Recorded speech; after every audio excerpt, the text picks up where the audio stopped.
Hi, welcome to another Creator Answers, and in this one we're going to be covering the top 5 mistakes people make when trying to establish a video blog, a YouTube channel or a Facebook video page. Now if you're interested in this sort of content, hit that subscribe button, hit that alarm bell, and you'll be kept up to date of all the content I put out, which would be cool. But now let's get straight into it. Number 5, not establishing a social media presence. So many people keep themselves to YouTube and then don't engage anywhere else. Or they'll just stick on their Facebook video page or their Instagram video page and they won't do anything else. They won't engage with other people. And you'll see this is a recurring problem that people make. People get so focused about just staying on their page, nobody finds them. They don't talk to anybody. It's like they're in a silo. Now, this doesn't mean you need to be sending people off your video page onto social media, although inevitably that will happen to a degree. But you need to communicate on as many platforms as possible just to get your name out there. Let's be honest, how many of you only use one form of social media? We all have Facebook, Twitter, Instagram, Snapchat, YouTube. You know, I mean, we may prioritize a couple of them over others, but you need to be engaged. You need to establish a social media presence. Comment on other people's social media posts. Look for topics and threads which are relevant to the content that you're promoting. So many people fail to do this.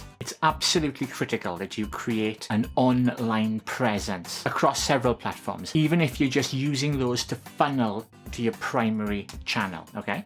Number 4, not setting realistic expectations and expecting everything for free. There's a saying, there is no such thing as a free lunch. And this is so true amongst creators and YouTube and Facebook. Over and over you will see people who want you to share your video, like my video, comment, share, subscribe. I ask for that when people are watching my video. However, what I don't do is go to other people's videos and beg and ask them to give me their time, or speaking to people like Nick Nimin or Brian or myself or anybody else and saying, hey, can you do this thing for me for free, please? You need to learn how to do things yourself. Now, I like to help people, and I'm part of a group of people basically met through Brian Johnson and Nick Nimin's channels, and we're like a group of people that all help each other out, and we do actively all help each other. However, we're quite resistant to people turning up on the sidelines who have never added any value that we can see and then insist that we help them somehow, that we help them with their thumbnails and help them with this, help them with that. It's not going to happen.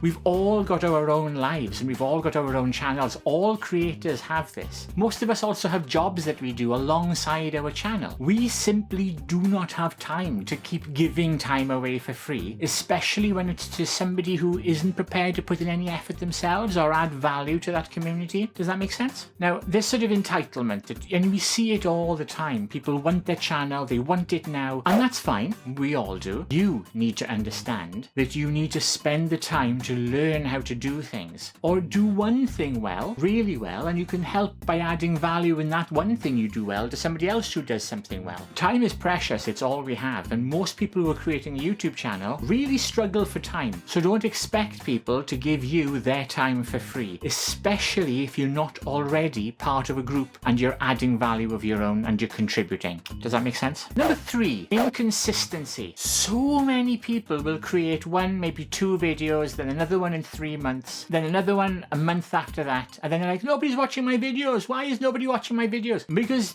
people will look at your channel and think, oh, this is somebody that's just having a go. I'm not even going to waste my time looking. This is even true of television shows. How many times recently are we finding people don't even start watching a television show until it gets into the 2nd series because we're tired of starting, of committing to something for it only to get cancelled? This is true of YouTube. Until you can demonstrate that you're consistently putting out a new video once a week, twice a week, on time, and you're consistent and you're growing, then people will start to take you seriously and think, oh, this is maybe somebody.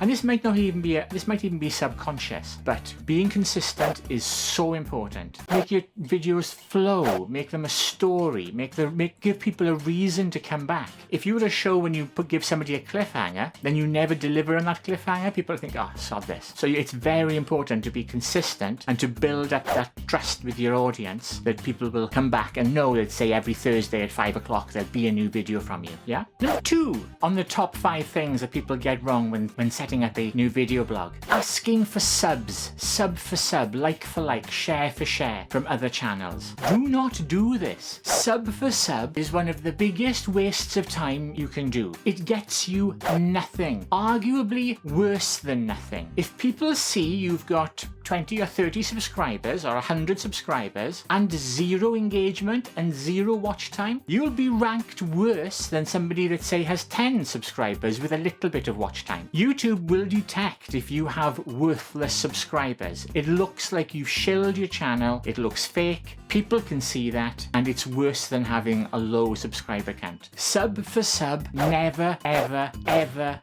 works. Don't ask people, and here's the thing, okay? I get about 10 sub for sub requests a day. I just ignore them. Because if you're somebody that goes around asking sub for sub, I know you haven't done your homework. You aren't prepared to actually knuckle down and do things the right way. That doesn't necessarily mean you can buy subscribers by using advertising, or you can pay someone, you can use paid promotion services. Not fake views, but there are ways of promoting a channel you can pay for if you want a shortcut. Sub for sub is not that. Now I do have a video on ways you can shortcut your subscriber count, buying exposure so that people are more likely to come and subscribe to your channel. That's very different than using sub for sub, fake subscribers, fake comments and likes. There's a huge difference. Don't do sub for sub instead of engagement. Now engagement is fine. Going out into the community, adding positive comments on other people's videos, engaging on social media, engaging in conversations, finding a group of like-minded creators when you collaborate with each other. That's good. Those are good, solid subscribers who are likely to like and comment on your videos. But sub for sub, forget it. Don't do it. It's an absolute black hole which will get you nothing, or worse, less than nothing, like a negative. You know, bad. Finally, the number one mistake people make when starting a YouTube or a creator or a video blog channel, not having a clear plan. Now look, a lot of us change our mind as we grow our channels, we go in new directions, we try new content styles, that's fine. But you have to have a plan. What type of content are you creating? When are you putting your content out? What's it going to be about? What are your basic shots? What's your script going to be? Plan what you're going to do. Don't just go at it with a camera and wing it and hope that something will happen. It may, but you're far more likely that if you have a plan as to what you're going to do, when you're going to do it, you're far more likely to succeed. And yet, the vast majority of people who start a YouTube channel make it all up as they go along. They put no research into anything. They put no planning into what they're going to do with their channel, and it all goes horribly wrong. In fact, it doesn't even go horribly wrong. Nothing happens. It's not even going wrong. At least if you make mistakes, if your plan doesn't go to plan, you can review and see what went wrong. But if you haven't got a plan, how do you know if you're doing it right or not? What's your success? What's your measurement? How are you checking that your channel is delivering anything? You have to make a plan. Finally, a little bonus one. So this is the other finally, and that is buying fake views and fake subscribers. Now I understand how tempting it is to have tens of thousands of subscribers out of nowhere.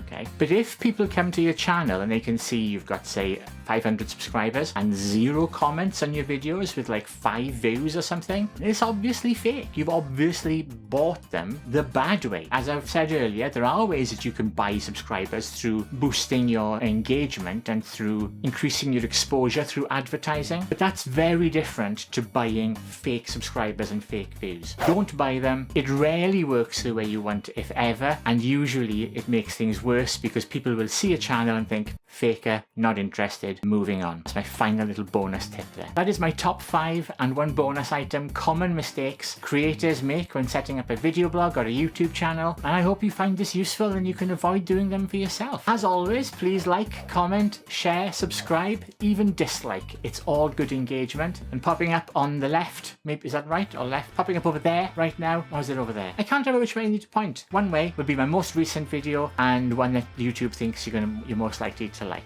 So thank you so much for watching, and I will see you in the very next show. Bye bye. Mwah.